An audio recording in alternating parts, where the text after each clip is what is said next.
घड़ी भर भी मुझे तन्हा होने नहीं देते, मेरे चाहने वाले मुझे सोने नहीं देते।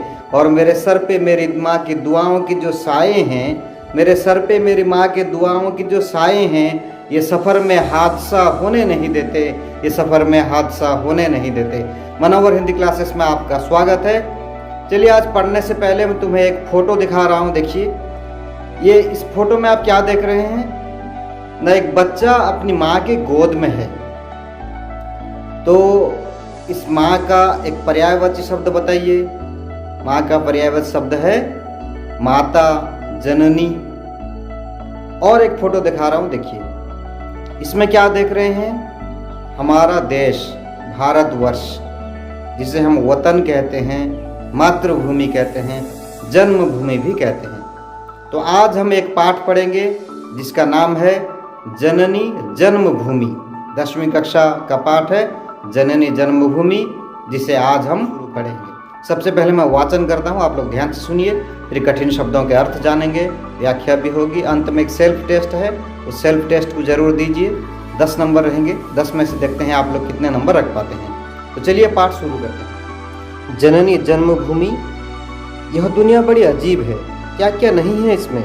बड़े बड़े पहाड़ हैं, घने जंगल हैं, कल कल करती नदियाँ बहती हैं, झरने झरते हैं, सागर गरजते हैं, किस्म किस्म के पेड़ पौधे, पशु पक्षी, नर नारी हैं। भला है तो बुरा भी है। तुलसीदास कहते हैं, जड़ चेतन गुण दोषमय विश्व किन्ह करतार।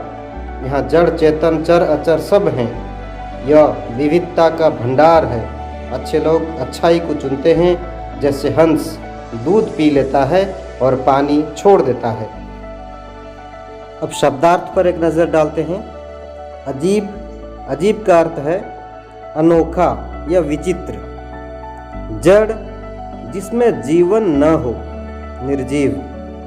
चेतन, जिसमें चेतना हो, जीव सजीव, जैसे आदमी, गाय बैल, कुत्ता बिल्ली, पेड़ पौधे, ये सब चेतन है क्योंकि ये सजीव हैं। चर, चलने फिरने वाला, यहाँ पर भी वही पशु पक्षी आदमी आदि चर। अचर, जो अचल चिरस्थायी, जैसे पहाड़ हैं, पत्थर हैं, मेज कुर्सी, ये सब अचर हैं, ये चलना फिरना नहीं कर सकते। यह दुनिया बड़ी अजीब है, क्या क्या नहीं है इसमें। अजीब का अर्थ है विचित्र। विचित्र कहा गया है क्योंकि इसमें क्या क्या नहीं है। बड़े बड़े पहाड़ हैं, घने जंगल हैं, कल कल करती नदियाँ बहती हैं, सागर गरजते हैं, झरने झरते हैं, तरह तरह के पेड़ पौधे हैं, तरह तरह के पशु पक्षी हैं, कई प्रकार के पशु पक्षी हैं। अब इस ठंड के मौसम में हम चिलिका झील जाएंगे तो कई प्रकार के वहाँ विदेशी पक्षी आए होंगे। पशु पक्षी तो अलग अलग हैं, नर नारी भी अलग अलग हैं। हमारे देश के जो नर नारी हैं, जो आदमी हैं या स्त्री हैं, ये देखने के लिए जैसे हैं, हम अफ्रीका कंट्री जाएंगे या इंग्लैंड जाएंगे, वहाँ अलग अलग हैं। अंग्रेज लोग देखने में अलग हैं, अफ्रीका कंट्री के लोग देखने में अलग हैं। चाइना जाएंगे, वहाँ के लोग देखने में अलग हैं, उनके नाक छोटे छोटे रहेंगे, आँख छोटे छोटे रहेंगे। तो आदमी भी तरह तरह के हैं इस दुनिया में। तो इस दुनिया में भला भी है तो बुरा भी है, सब कुछ मिला करके ईश्वर ने बनाया। इसलिए तुलसीदास कहते हैं कि जड़ चेतन गुण दोषमय विश्व किन्ह करतार। करतार का अर्थ है ईश्वर। ईश्वर ने जड़ चेतन गुण दोष सबको मिला करके इस संसार का, इस विश्व का, इस दुनिया का निर्माण किया है। इस दुनिया में जड़ भी दिया है तो चेतन भी दिया है, गुण भी दिया है तो दोष भी दिया है, चर भी दिया है तो अचर भी दिया है। इस सब कुछ मिला करके इस दुनिया को बनाया है ईश्वर ने। इसलिए इसे अजीब कहा गया है, विचित्र कहा गया है, विविधता का भंडार है यह दुनिया। अच्छे लोग अच्छाई को चुनते हैं, अच्छा भी है बुरा भी है, भला बुरा दोनों है। लेकिन जो अच्छे लोग हैं वो अच्छाई को चुनते हैं, जो बुरे लोग हैं बुराई को चुनते हैं। जैसे हंस है, दूध को पी लेता है और पानी को छोड़ देता है।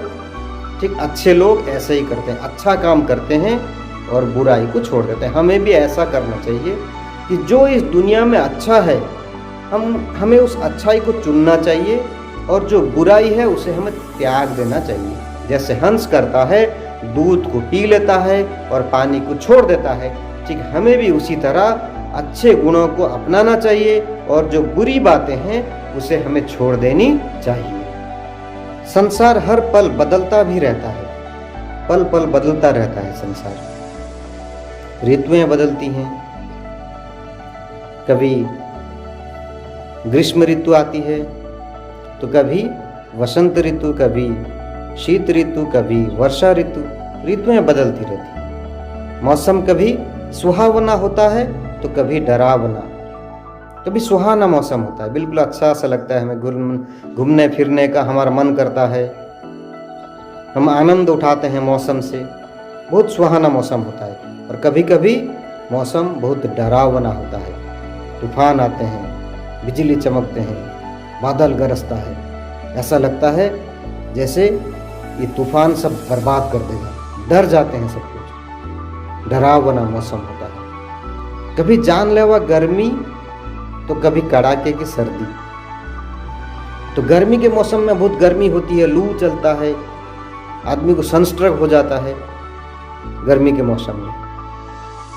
घर से जब बाहर हम निकलते हैं तो घर में जो बुजुर्ग रहते हैं बोलते हैं कि छाता लेके जाओ, पानी लेकर के जाओ, बहुत गर्मी होती है। तो सर्दी के मौसम में क्या होता है, बहुत सर्दी होती है, कड़ाके की सर्दी, घर से बाहर निकलना मुश्किल है। घर के अंदर भी कोई कोई हीटर लगाते रहते हैं, बाहर सुबह सुबह निकल के लकड़ी जला करके अपने आप को सेकते रहते हैं, इतनी सर्दी होती है कभी कभी। जहाँ हरी भरी फसल नाचती हैं वहाँ अकाल भी पड़ता है। तो कभी कभी हरी भरी फसल नाचती रहती हैं, यानी खेतों में हम देखते हैं कि हरी भरी फसलें हैं, क्योंकि हमारा देश कृषि प्रधान देश है। यहाँ का किसान मेहनत करता है, हरी भरी फसल उगाता है।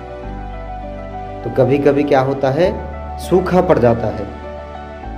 खेतों में जाके देखते हैं इतना सूखा पड़ गया है कि मिट्टी भी फट गया है, इतना सूखा। कभी कभी ऐसा मौसम होता है।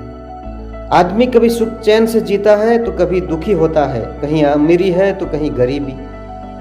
अच्छे दिन जल्दी उड़ जाते हैं, बुरे दिन हौले हौले सरकते हैं। तो आदमी कहीं सुख चैन से जीता है, आराम से जीता है, तो कहीं परेशानी से, मुसीबत से, दुख झेलता हुआ जीता है। कहीं अमीरी है तो कहीं गरीबी है। तो ऐसा इस संसार में देखने को मिलता है। ऐसा नहीं कि सब अमीर हैं, ऐसा नहीं कि सब गरीब हैं। अच्छे दिन जल्दी उड़ जाते हैं, अच्छे दिन ज़्यादा दिन नहीं रहते हैं, जल्दी उड़ जाते हैं। और बुरे दिन हौले हौले सरकते हैं। हौले हौले मतलब धीरे धीरे, जैसे हवा हौले हौले चलती है, मतलब धीरे धीरे चलती है। तो जो बुरे दिन हैं वे धीरे धीरे सरकते रहते हैं, जल्दी जाते नहीं हैं। लोग कहते हैं ये जिंदगी भी क्या है, 4 दिन की चांदनी और फिर अंधेरी रात। एक कहावत है, 4 दिन की चांदनी फिर अंधेरी रात। इस दुनिया में ऐसा होता है, यानी खुशी का जो पल है वो थोड़े दिन के लिए रहता है, दुख हमेशा रहता है। इसलिए दुख को साथी बना लो, फिर हमें उतना कष्ट तकलीफ महसूस नहीं होगी। इसलिए दुख को साथी बना लो। 4 दिन की चांदनी और फिर अंधेरी रात, इसलिए कहा गया है। यह मनुष्य भी अजीब प्राणी है, वह अंधेरी रात से डरता नहीं है, उससे लड़ता है। 4 दिन की चांदनी के तलाश में, यानी थोड़े से पल जो सुख के रहते हैं उसकी तलाश में, उसकी खोज में, वह अंधेरी रात से डरता नहीं है, संघर्ष करता है, लड़ता रहता है, प्रकृति के साथ संघर्ष करता रहता है, हर दर्द को सहता है, हर दुख को सहता है, सब कुछ झेलता है, लेकिन संघर्ष करने में पीछे नहीं हटता है। यह मनुष्य प्रकृति पर कब्जा जमाना चाहता है। कब्जा मतलब उस पर अधिकार जमाना चाहता है। इस प्रकृति के साथ संघर्ष करता रहता है, उस 4 दिन की चांदनी के खोज में, तलाश में। वह हर दुख कष्ट सबको सहते हुए संघर्ष करता रहता है इंसान, आदमी, मनुष्य। क्योंकि आशा से आकाश थमा है। मनुष्यों की यह अदम्य जिज्ञासा नया नया इतिहास रचती है। यह उसके उत्थान और पतन की कहानी है। जिज्ञासा का अर्थ है जानने की इच्छा। इंसान दूसरे पशु पक्षियों से भिन्न है। क्यों? न इंसान के अंदर जिज्ञासा है, जानने की इच्छा है। जिस इंसान के पास जिज्ञासा जितनी अधिक होगी वह उतना सफल होगा। इस मिट्टी के अंदर भी क्या है इंसान खोज करके निकाल लेता है। आकाश में क्या क्या है इंसान खोज करके निकाल लेता है। इसलिए दिनकर जी ने कहा है कि मनुष्य इस संसार का सबसे सुरम्य प्रकाश, छुपा ना इससे सकता कुछ भूमि या आकाश। इस इंसान से कोई, इस मनुष्य से कोई कुछ छुपा के नहीं रख सकता है। भूमि कुछ छुपा के नहीं रख सकती है। भूमि के अंदर क्या क्या है इंसान उसे खोज के निकाल लेता है। कहाँ क्रोमाइट है, कहाँ ग्राफाइट है, कहाँ सोना है, कहाँ कोयला है।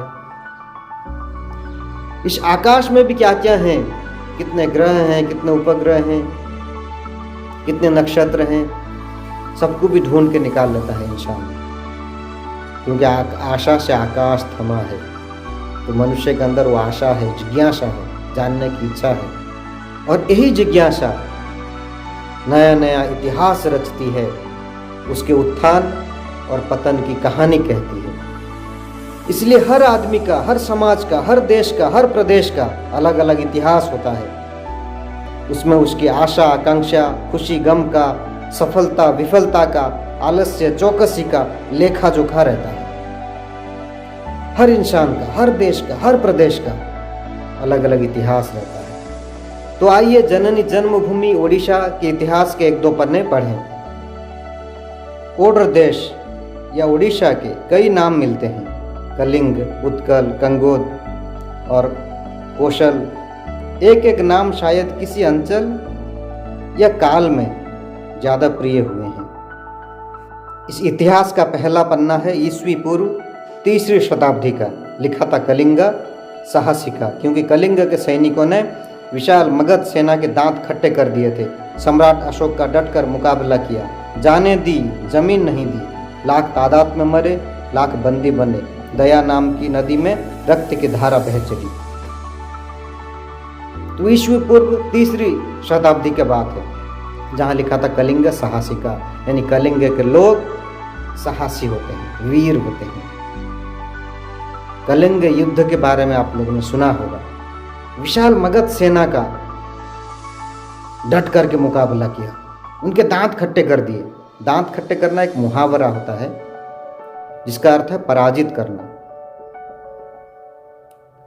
तो मगध सेना के साथ जो बहुत बड़ी सेना थी उसके साथ डट करके मुकाबला किया। सम्राट अशोक जिसे सब डरते थे, उसका भी मुकाबला बड़े साहस के साथ, वीरता के साथ मुकाबला किया। कई तादाद में लोग वहां मरे, जाने दे दी, अपनी अपनी जान दे दी, लेकिन जमीन नहीं दी। इसीलिए लिखा था कलिंग साहसिका। उस समय ओडिशा को कलिंग कहा जाता था कि कलिंग के लोग बड़े वीर हैं, साहसी हैं। दया नाम की जो नदी, उस नदी में रक्त की धारा यानी खून की धारा बह चली। नदी लाल सी हो गई थी। ऐसा लग रहा था नदी में पानी नहीं, खून बह रही है।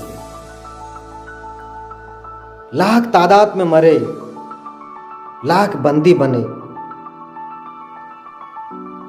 न राजा का नाम पता था, न सेनापति का, लेकिन प्रचंड अशोक भी घबरा गया। राजा कौन थे पता नहीं, सेनापति कौन है पता नहीं। कलिंग का हर आदमी, हर पुरुष, हर स्त्री,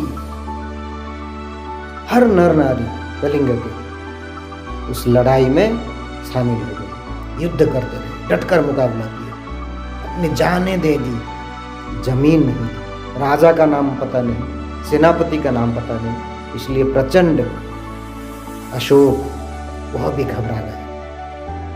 वह धर्माशोक बन गया, युद्ध छोड़ दिया, तलवार फेंक दी, वह घबरा गया, घबरा करके तलवार फेंक दी, युद्ध छोड़ दिया, धर्माशोक बन गया। मानव प्रेम और अहिंसा की नीति अपनाई।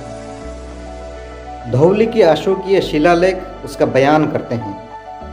तो इस कलिंग युद्ध का बयान धौली की अशोकीय शिलालेख करते हैं। पहाड़ियों पर जापानियों के हाथ बना बौद्ध स्तूप जो देखने में बहुत सुंदर है, कभी आप जाकर के देख सकते हैं। पर्यटन के लिए यह बहुत एक अच्छा स्थान है देखने के लिए। तो वह बौद्ध स्तूप उस गौरवशाली घटना की उद्घोषणा करता है। तो ऐसे वीरत्व की कहानी आगे बढ़ती है। कलिंग जिन जो कलिंग राज्य का राजकीय प्रतीक हुआ करता था, कहा जाता है भगवान ऋषभनाथ जिन्हें आदिनाथ भी कहा जाता है, उनकी एक बेश कीमती मूर्ति थी कलिंग जिन, जो कलिंग राज्य का एक राजकीय एक सांस्कृतिक प्रतीक हुआ करता था, जिसे नंद वंश के राजा महापद्म नंद ने एक बार कलिंग पर आक्रमण करके उस मूर्ति को, उस कलिंग जिन को लेकर के मगध चले गए और मगध की राजधानी पाटलिपुत्र के प्रवेश द्वार पर स्थापित किया था। और उसके 300 वर्ष बाद सम्राट खारवेल ने फिर से मगध पर आक्रमण किया, मगध को परास्त किया और उस कलिंग जिन को लेकर के फिर मगध से लेके आके कलिंग पर स्थापित किया। खंडगिरी और उदयगिरी के शिलालेख और गुफाएं सम्राट खारवेल का यशोगान करती हैं। खंडगिरी आप जा सकते हैं, उदयगिरी जा सकते हैं, वहाँ शिलालेख आप देख सकते हैं। कलिंग के शौर्य का यह एक अमर कथा है। साहसिकता का यह सिलसिला आधुनिक युग में भी दिखाई देता है। कलिंग के सपूत बख्शी जगबंधु, वीर सुरेंद्र साय, लक्ष्मण नायक, चाकी खुंडिया, चक्रधर बिस्वा, तो ये सब अंग्रेजों के साथ संघर्ष करते रहे। अंग्रेजों का अत्याचार, उनका दमनकारी जो शासन, उनके आगे अपना सर नहीं झुकाया, उनका अन्याय नहीं सहा, उनसे लड़ते रहे, संघर्ष करते रहे और अपनी जान दे दी, अपने प्राण दे दिए, लेकिन अन्याय नहीं सहा। तो बच्चों, अब होगा तुम्हारा सेल्फ टेस्ट यानी आत्म परीक्षण। 1 नंबर से लेके 5 नंबर तक के प्रश्नों के उत्तर को एक एक वाक्य में देना है। ठीक ऐसे ही 6 से लेके 10 तक के प्रश्नों के उत्तर को एक एक शब्दों में देना है। तो एक उत्तर पेपर तैयार कर लो, जैसा मैं लिखा हूँ बिल्कुल ऐसे ही लिख लो। एक प्रश्न आएगा, प्रश्न को ध्यान से पढ़ो और उसके उत्तर को उस उत्तर पेपर में लिखो। फिर उसके बाद टाइम आउट हो जाएगा, टाइम आउट के बाद दूसरा प्रश्न आ जाएगा। तो ऐसे एक एक करके 10 प्रश्न आएंगे, देखते हैं आप लोग कितने नंबर रख पाते हो। तो तैयार हो जाओ, अब होगा तुम्हारा सेल्फ टेस्ट। पहला प्रश्न, मनुष्य की अदम्य जिज्ञासा क्या रचती है?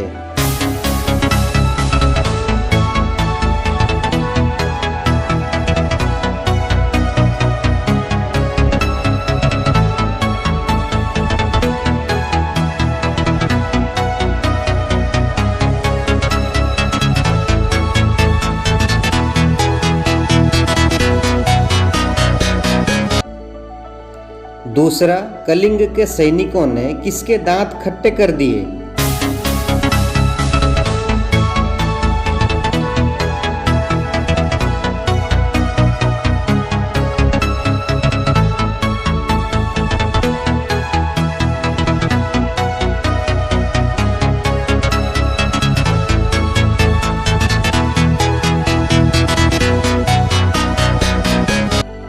तीसरा, धर्माशोक बनकर अशोक ने कौन सी नीति अपनाई?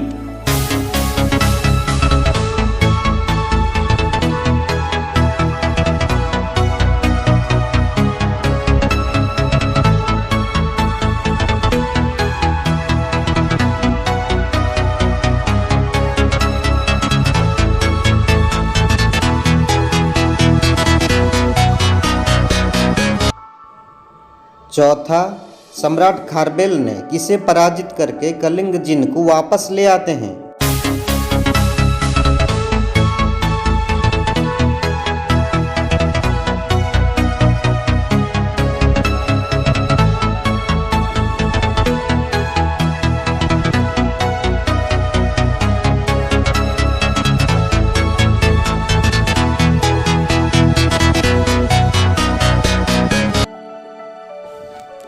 पांचवा, खंडगिरी की गुफाएं किसका यशोगान करती हैं?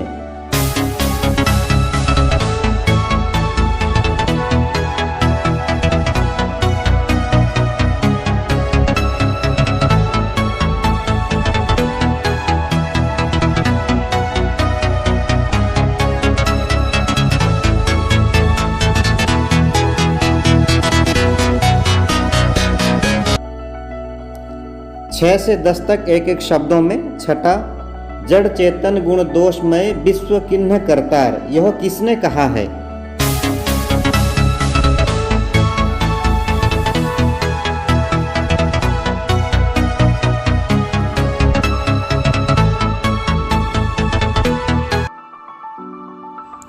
सातवां, किस नदी में रक्त की धारा बह चली?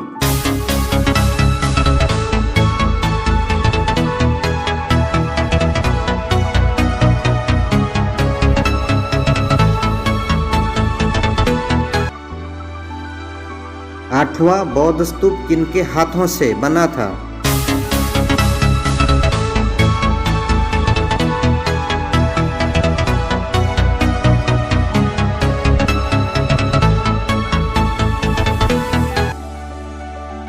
नौवां, कौन दूध पी लेता है और पानी छोड़ देता है?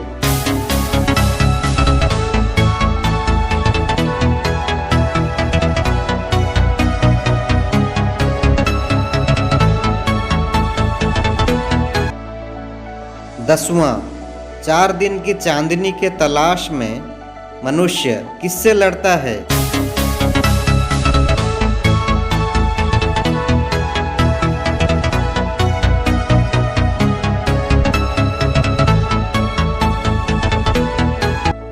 सेल्फ टेस्ट यानी आत्म परीक्षण के उत्तर। 1 नंबर, मनुष्य की अदम्य जिज्ञासा नया नया इतिहास रचती है। 2, कलिंग के सैनिकों ने मगध सेना के दांत खट्टे कर दिए। 3, धर्माशोक बनकर अशोक ने मानव प्रेम और अहिंसा की नीति अपनाई। 4, सम्राट खारबेल ने मगध को पराजित करके कलिंग जिन्न वापस ले आते हैं।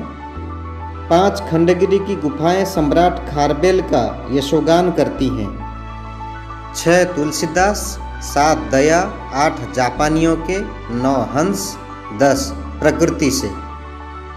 उम्मीद है आपको पाठ समझ में आया होगा, अच्छा लगा होगा। अगर पाठ समझ में आया, अच्छा लगा तो हमारे चैनल को सबसे पहले सब्सक्राइब कर लीजिए। सब्सक्राइब करने के साथ साथ बेल आइकन को प्रेस कर दीजिए ताकि जो भी पाठ हम बना के लेके आएंगे उसका नोटिफिकेशन आप तक बहुत जल्द पहुंच जाएगा, यानी हमारा पाठ आप तक डायरेक्ट पहुंच जाएगा। लाइक भी कीजिए, शेयर भी कीजिए, कमेंट्स भी लिखिए। घर में रहिए, स्वस्थ रहिए, सुरक्षित रहिए, अपना ख्याल रखिए, गुरुजनों का ख्याल रखिए। घर में ही रहिए, स्वस्थ रहिए, सुरक्षित रहिए। धन्यवाद।